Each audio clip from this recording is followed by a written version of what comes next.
Hello everyone and welcome back to Quick Helper. In this video, I'll guide you through finding your GCash reference number, a crucial identifier for transactions. Firstly, open the GCash app on your phone. Also, make sure that your GCash app is in the latest mode because you can open the app if it is not updated.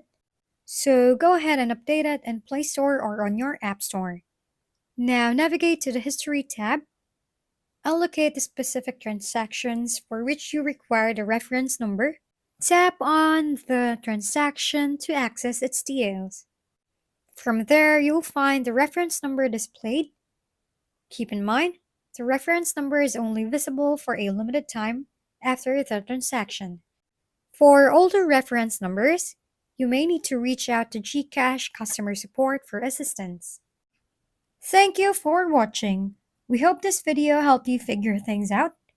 If we've been helpful, kindly give us a thumbs up and don't forget to hit the subscribe and bell button for more contents. For any questions and suggestions, comment down below.